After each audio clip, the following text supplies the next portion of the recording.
UP में ब्राह्मण विधायकों के बैठक पर छिड़ी रार खत्म होने का नाम नहीं ले रहा। पीएन पाठक, जी हां, पंचानन पाठक, जिनके घर बैठक हुई थी ब्राह्मण विधायकों की, उन्होंने एक दिन पहले ट्वीट किया।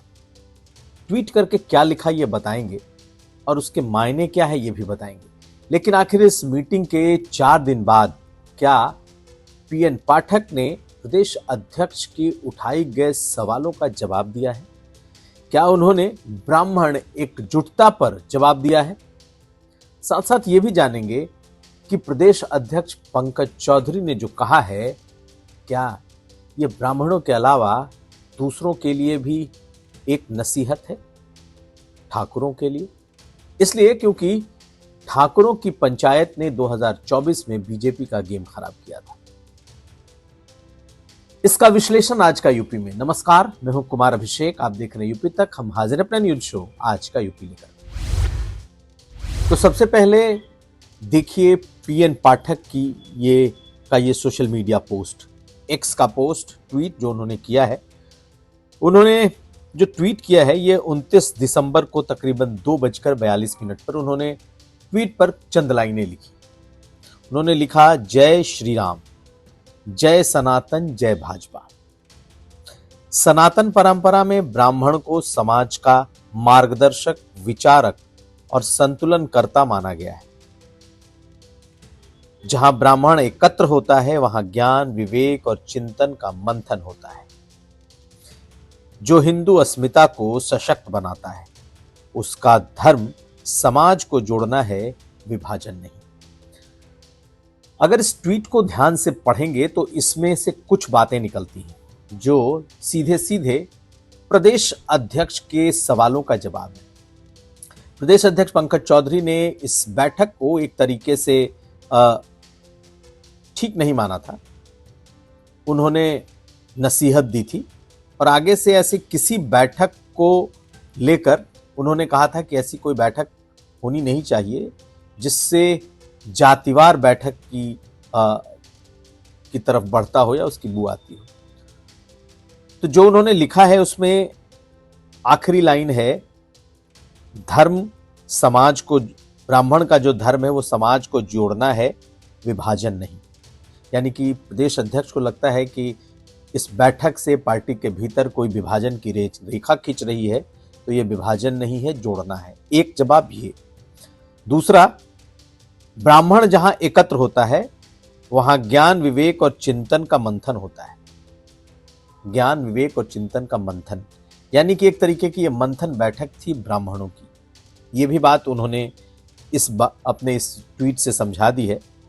और तीसरी बात ये कि जो ब्राह्मण हैं, सनातन परंपरा में ब्राह्मण को समाज का मार्गदर्शक, विचारक और संतुलनकर्ता, तीनों शब्दों पर ध्यान दीजिए। मार्गदर्शक भी हैं, विचारक भी हैं और संतुलनकर्ता भी हैं। यानी कि पार्टी के बीच, विधायकों के बीच संतुलन का भी काम करते हैं। तो ये जो बातें लिखी हैं ये सीधे सीधे प्रदेश अध्यक्ष, नए प्रदेश अध्यक्ष को जवाब है कि हमारे इस मीटिंग पर आपने जो सवाल उठाया है, दरअसल उसका ये जवाब है, आप सुन लीजिए। इसलिए भी कहा जा रहा है क्योंकि कई दिनों तक एक कह सकते हैं खामोशी के बाद ये ट्वीट आया है और इस ट्वीट से तीनों बातें बड़ी क्लियर समझाई गई हैं कि हम विभाजन नहीं कर रहे, किसी तरह का कोई बंटवारा नहीं है, ये आपको जवाब है। दूसरा, हम मार्गदर्शक हैं, हम पथ प्रदर्शक हैं। और तीसरा है, ये मंथन है, चिंतन और मंथन सब है। तो बड़ा क्लियर उन्होंने समझाया है। एक तो पर्सपेक्टिव ये है कि आखिर इस बैठक के जो मायने हैं वो पंचानन पाठक ने समझा दिए। लेकिन जो दूसरी समझ कहती है वो ये कि जो पंकज चौधरी हैं, क्या उन्होंने सुओ मोटो ये स्टेटमेंट दिया?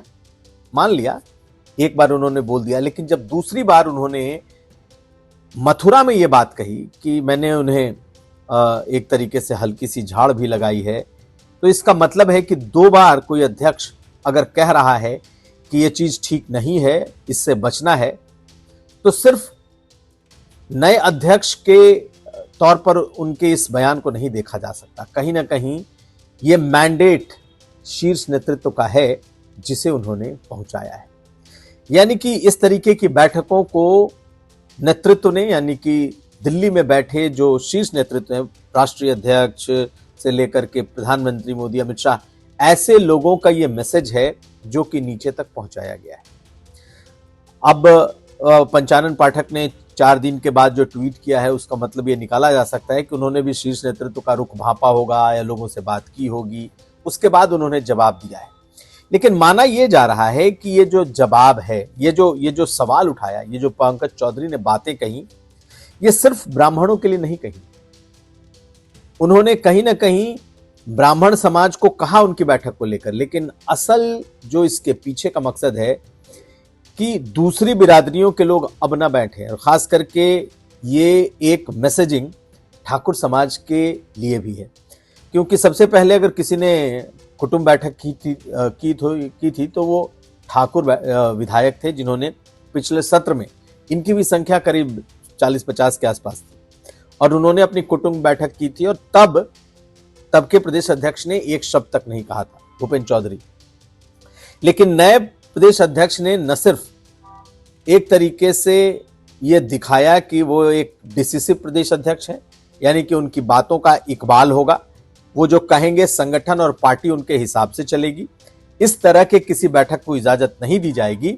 और दूसरी बात ये कि 2024 के पहले को याद करिए, जब चुनाव के ऐन पहले ठाकुरों की पंचायत शुरू हुई, सहारनपुर से शुरू हुई ये पंचायत, पूरे यूपी में हुई, घूम घूम करके हुई, और तब इन पंचायतों ने बीजेपी का बहुत बड़ा नुकसान कर दिया था। तो बेशक पंकज चौधरी ने एक नसीहत दी हो, लेकिन ये नसीहत सिर्फ ब्राह्मणों के लिए, ब्राह्मण विधायकों के लिए नहीं है। दरअसल निशाने पर वो ठाकुर विधायक भी हैं जो गाहे बगाहे अपनी बैठकें करते हैं, या फिर बहुत हद तक इस सरकार पर ठाकुरवाद का आरोप लगाने के लिए विपक्ष को मौका देते हैं। तो अब बेशक पंकज चौधरी कुर्मी बिरादरी से आते हैं, कभी कुर्मी बिरादरी की बैठक में वो भी शिरकत करते रहे हैं, कभी उनके बीच वो भी जाते रहे हैं, लेकिन अध्यक्ष बनने के बाद एक तरीके का ये डिक्टेट है जो कि ब्राह्मणों पर तो उन्होंने लागू किया है, लेकिन इसका सीधा असर ठाकुर या ऐसी बिरादरियों पर भी है, और खास करके ठाकुर विधायकों के लिए है कि आगे से इस तरीके की किसी बैठक को स्वीकार नहीं किया जाएगा।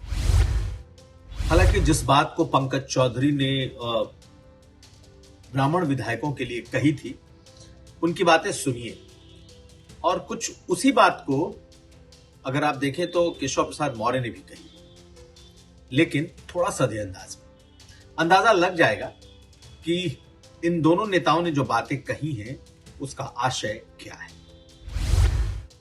खैर, ये तो तय है कि बेशक पंकज चौधरी को ब्राह्मण विधायकों का, ब्राह्मण समाज का गुस्सा झेलना पड़ रहा हो, उन्हें ये याद दिलाया जा रहा हो कि वो भी कभी कुर्मी समाज की बैठकों में शिरकत किया करते थे, लेकिन उनके इस बयान के बाद से, एक तरीके का एक डिसिसिव अप्रोच लेने के बाद से यह बात तो तय हो गया कि अब उनकी बात को हल्के में नहीं लिया जा सकेगा, और ना ही संगठन में या पार्टी में कोई उनके खिलाफ जाने की कोशिश करेगा, क्योंकि ऐसा लगता है कि उन्हें इसका मैंडेट शीर्ष नेतृत्व से।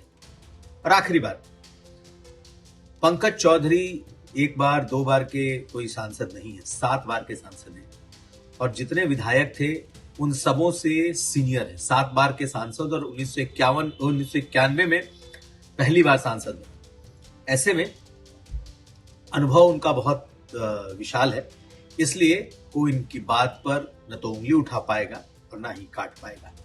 अगर ये केंद्र की बात है जिसे उन्होंने पहुंचाई है, तो मैसेज सब तक पहुंच भी गया। यह था आज का यूपी। हम कल फिर हाजिर होंगे। आप हमें दीजिए इजाजत। देखते रहिए यूपी तक।